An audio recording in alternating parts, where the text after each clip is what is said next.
Hello, second grade Smarties, and welcome to Wit and Wisdom, Module 3, Civil Rights Heroes, Lesson 26. Today, we are continuing to talk about what is happening in the text separate is never equal.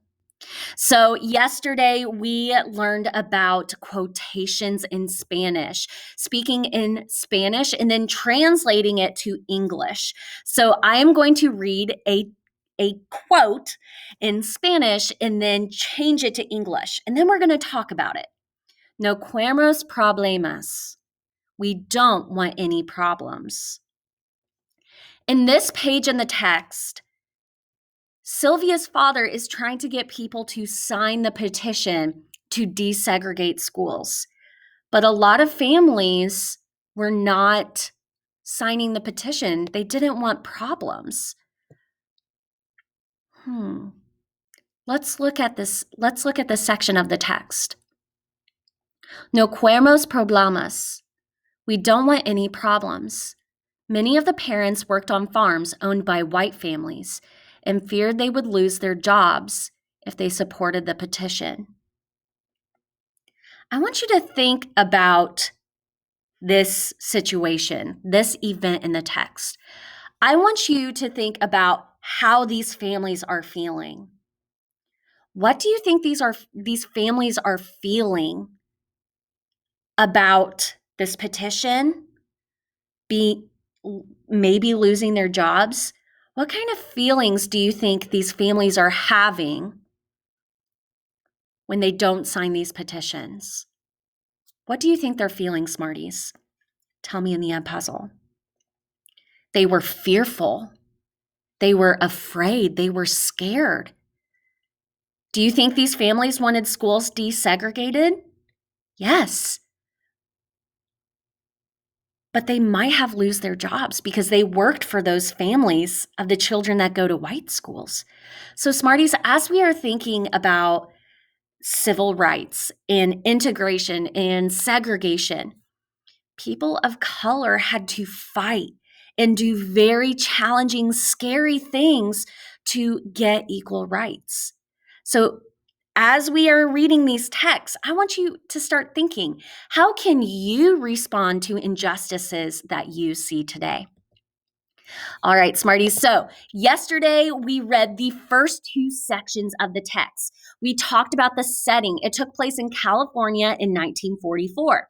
The characters were Sylvia and Mr. and Mrs. Mendez. We also met Mr. Marcus. And the problem is that Sylvia and her brothers had to go to the segregated school. Today, we are going to be focusing on the actions of our characters and the ending of our text.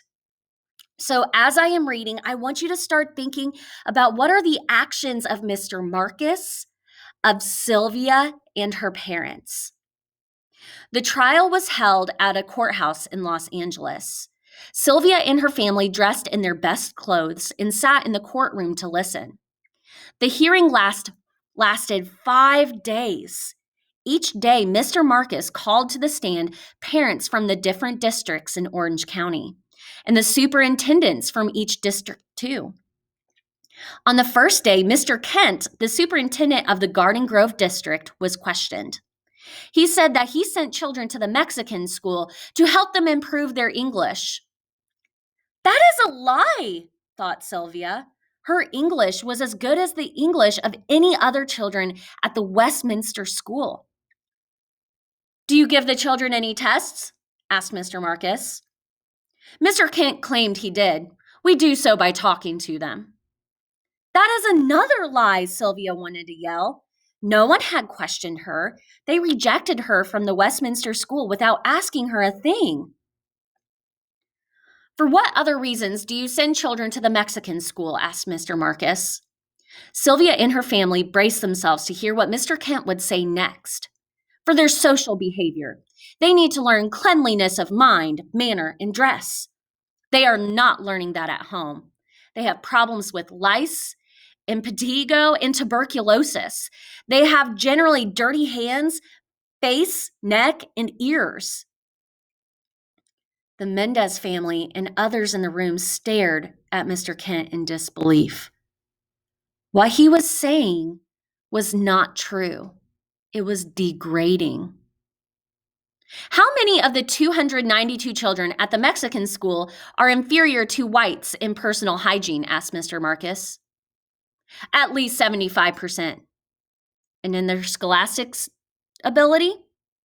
75%. In what other respects are they inferior? In their economic outlook, in their clothing, and in their ability to take part in the activities of the school. Do you believe that white students are superior to Mexicans in the respects that you have mentioned? Yes. And is that one of the reasons why they are being segregated? Yes. Time and again, Mr. Mendez had asked, "Why can't my children attend the Westminster school?" Now he had his answer. On the second day, Mr. Marcus called to the stand a 14-year-old student from the Mexican school in El Modena. Her name was Carol Torres. She spoke perfect English. It was clear that she had not been sent to the Mexican school because she had problems speaking the language, as the defense lawyer claimed. Mr. and Mrs. Mendez were questioned on the third and fourth day, and so was Mr. Harris, the superintendent of the Westminster School.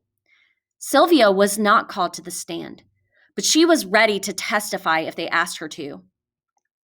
She tried looking her best every morning, and she practiced what she would answer. On the fifth and final day of the hearing, Mr. Marcus called to the stand two education specialists to explain why it was bad to segregate children into different schools. Segregation tends to give an aura of inferiority. In order to have the people of the United States understand one another, it is necessary for them to live together. And the public school is the one mechanism where all children of all the people go, said one of them. The judge nodded his head. He seemed to agree with us. Judge Paul McCormick took almost a year to give his decision. But when he did, he ruled in favor of the Mendez family. In his ruling, he said that public education must be open to all children by Unified School Association, regardless of lineage. This meant that everyone must be allowed to attend school, no matter what his or her race or background. The Mendez victory made newspaper headlines. Sylvia's family was ecstatic, but they did not have much time to celebrate because the school board appealed the decision. That is, they asked for judges with more authority to review the case and change the result. The case was reviewed by the Court of Appeals in San Francisco. During the appeal, the Mendez family received support from the League of United Latin American Citizens, the National Association for the Advancement of Colored People, the Japanese American Citizen League, the American Jewish Congress, and other organizations. These groups sent letters with information relevant to the case and asked the judge to rule in favor of the Mendez family. Sylvia was amazed that people of different backgrounds and from different parts of the country who had never met her family were getting involved in the case and trying to help them. But her mother said, "Cuando la causa es justa, los demás te siguen." When you fight for justice, others will follow. On April 15, 1947, the judges in the Court of Appeals in San Francisco ruled in favor of the Mendez family again. That June, Governor Earl Warren signed the law that said that all children in California were allowed to go to school together, regardless of race, ethnicity, or language. "So remember," said Sylvia's mother, "we fought to make sure you could attend a good school and have equal opportunities." Sylvia thought long and hard about what her mother said. The next day, she returned to the Westminster School. This time, she did not listen to any whispers. She ignored the children who pointed at her and called her names. Instead, she held her head high. Her parents had fought not only for her and her brothers, but for all their classmates. Looking around, she saw that other children were smiling at her. By the end of the day, she had made a friend. And by the end of the school year, she had made many friends of different backgrounds. She knew that her family had fought for that. All right, Smarties. So I want you to think, what were the actions of Sylvia, of her parents, and of Mr. Marcus? What were they doing in the text in response to the problem? What were they doing, Smarties? I want you to tell me, what was Sylvia doing in this section of the text? What was she doing? Tell me in the puzzle. She was ready to stand up for herself, right? If we go back and look at when they were in the courthouse, Sylvia said that she was ready to get up on the stand and fight for her rights. What were the actions of Mr. and Mrs. Mendez? What did Mr. and Mrs. Mendez do? Tell me in the puzzle. On the last page, it says, we fought to make sure you could attend a good school and have equal opportunities. They signed petitions. They hired Mr. Marcus. They went to a judge to fight for equal rights.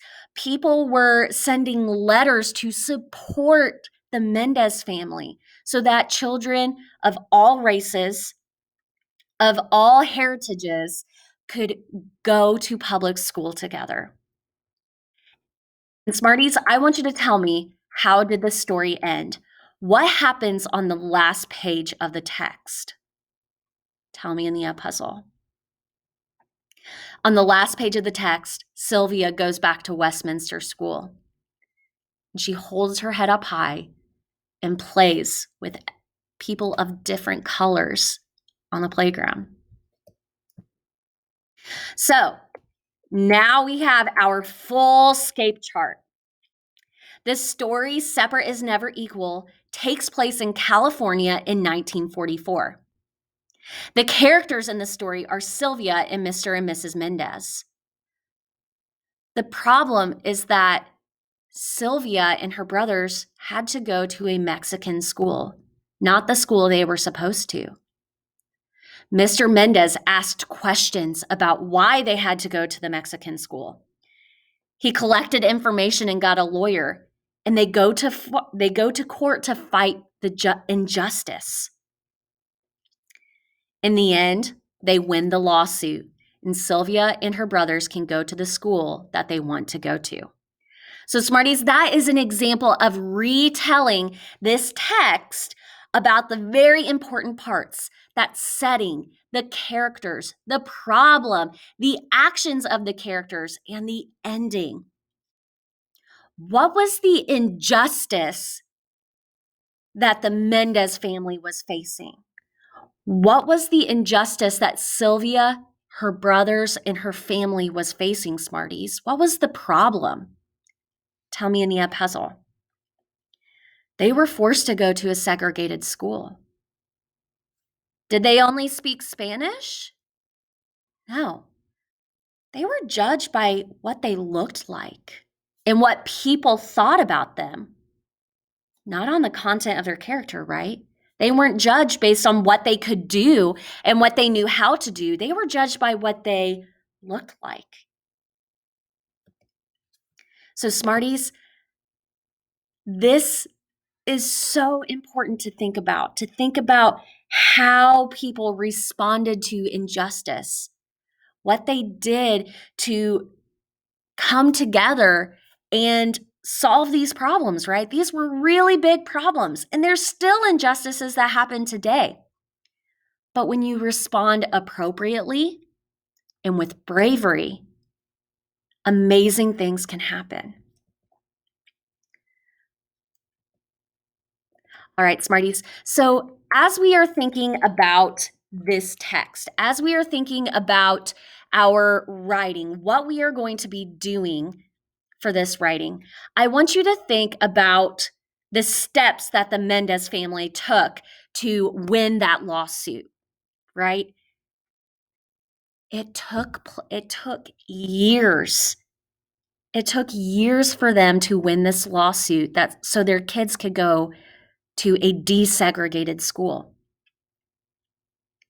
Think about how challenging that would be if your parents had to fight and fight and fight for you to be able to have equal rights and to have the same opportunities as everyone else around you. It's crazy to think about, right? I want you to think, if you were Sylvia, what would you be thinking and feeling while your parents are fighting for you to have equal rights, while you are having to go to a school that is not clean and with teachers that don't care about you? What do you think you would be thinking and feeling? What experiences would change how you think about yourself and how you feel about yourself? Tell me in the puzzle. I would start to feel discouraged. I would feel hopeless. But look at this page in the text, Smarties. It says the Mendez family did not give up. Time and time again, Sylvia heard her father talk with coworkers, friends, and other parents. It's not fair that our kids have to go to an inferior school, he said. It's not only the building that's the problem.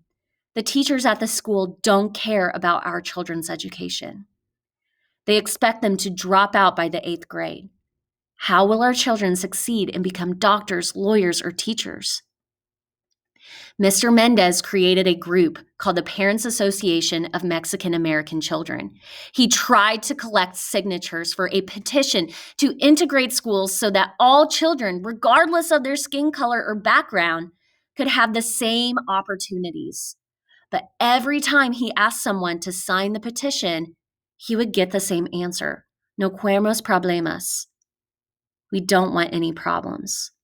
Many of the parents worked on farms owned by white families and feared they would lose their jobs if they supported the petition.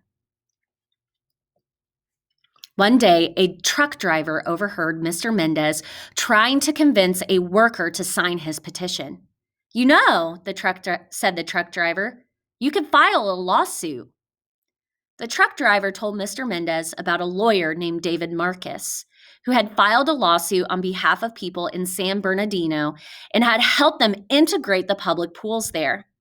At the time, not only were schools segregated, but also other public places as well, such as pools, parks, and movie theaters. Some businesses even had signs that read, "No dogs or Mexicans allowed." Mr. Mendez decided right then and there to hire Mr. Marcus, even if it meant having to spend all of his savings to do so. All right, Smarties, so this is an important event in the text. Now, we are going to be writing about a different event, but it's good to practice organizing an event into a scape chart. So thinking about these 4 pages of the text, what was the setting? Where did this take place? The setting was in California, right? It takes place in Westminster. And who are the characters that this section is about? Who is this section mostly about, Smarties? Tell me in the puzzle. So our characters would be Mr. Mendez. Mr. Mendez is doing all of the actions, right? And the truck driver. That truck driver talks with Mr. Mendez. What is the problem in this section? What is the problem in this section of the text, Smarties? What is wrong? Tell me in the puzzle. In this section of the text, Mr. Mendez is trying to get people to sign a petition. So there's an action of Mr. Mendez. He's trying to fight for his kids to go to an integrated school. But the problem is that people don't want to sign the petition because they're scared. So Mr. Mendez meets the truck driver. And what does the truck driver tell Mr. Mendez about? Look back at the text. It says, "You know," said the truck driver, "you could file a lawsuit." The truck driver told Mr. Mendez about a lawyer named David Marcus, who had filed a lawsuit on behalf of people in San Bernardino and had helped them integrate the public pools. So our setting is California. Our characters in this section are Mr. Mendez and the truck driver. Mr. Mendez fights for his kids to be in integrated schools, but people will not sign the petition because they are scared of losing their jobs. The truck driver tells Mr. Mendez that he could file a lawsuit against the schools. How does this event end? Look back at the last sentence of this page. Mr. Mendez decided right then and there to hire Mr. Marcus, even if it meant having to spend all of his savings to do so. So Smarties, remember yesterday we talked about how with our writing, we have to make sure to have an ending to this, to an event. When we are writing a narrative text, we need to make sure to end that narrative, to end that event in the text. What is the ending of this event? What happens at the end of this event? Tell me in the puzzle. Mr. Mendez hires Mr. Marcus. Remember, Mr. Marcus was a lawyer that fought for integration. All right, Smarties. So yesterday we talked about vocabulary. We talked about looking at a vocabulary word, looking close at the word, but then looking out around the word to find its meanings. So let's look at a section of the text and see if we can figure out the meaning of this word. He said that he sent children to the Mexican school to help them improve their English. Improve. So this is Mr. Kent talking. Mr. Marcus is questioning Mr. Kent. He said that he sent children to the Mexican school to help them improve their English.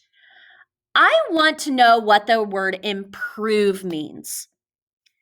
But first I need to think, what kind of word is improve? Is improve a noun? Is it a person, place, or thing? Is it an action? Is it describing a noun, or is it describing how an action is done?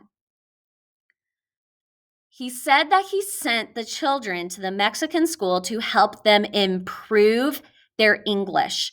I want you to think, what kind of word is improve? I'm going to give you two options to think about. Is it a person, place, or thing, or is it an action? Is it something you can do? Tell me in the puzzle.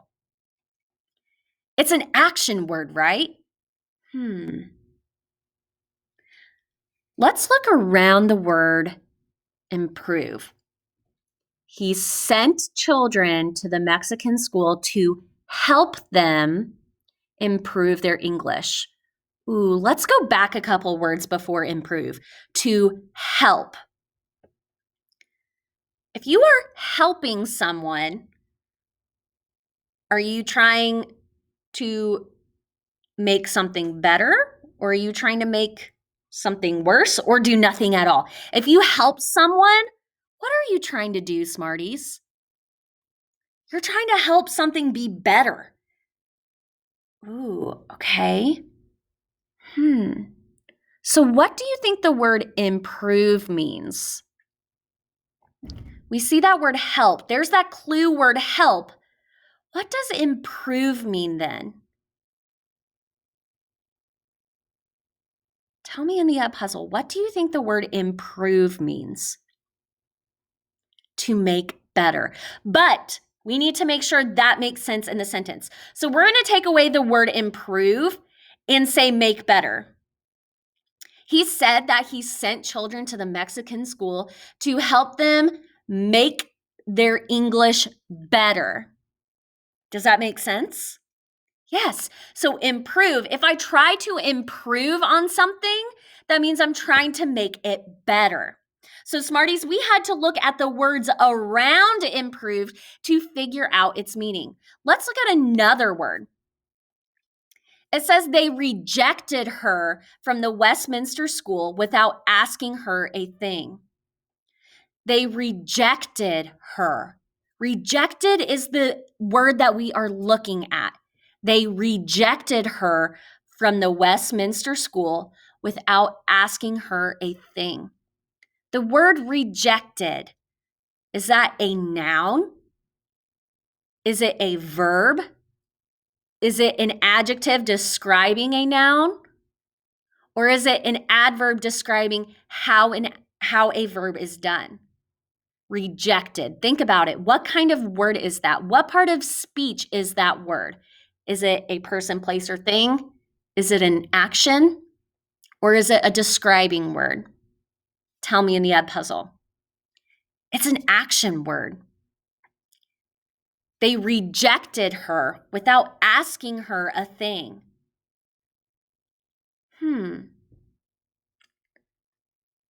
Let's look at the words around the word rejected and see if we can find its meaning. They rejected her from the Westminster School without asking her a thing. I want you to think, does it sound like these people care about Sylvia and what she knows? No. Does it sound like they want to know what she knows? No. So if they didn't even ask, what are they wanting to do?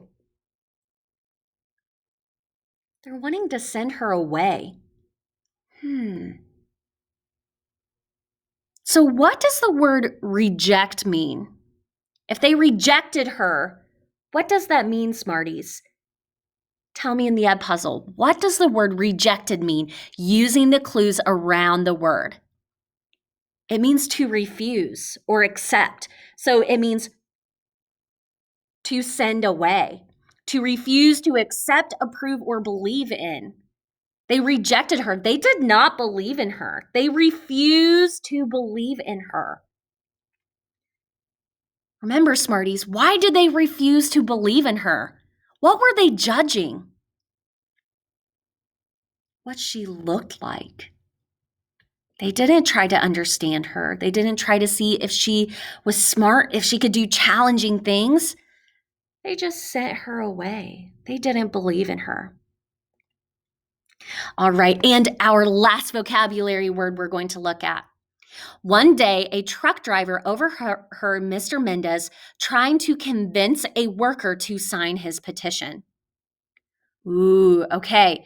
Convince. That is the word that we are looking at. Say convince for me.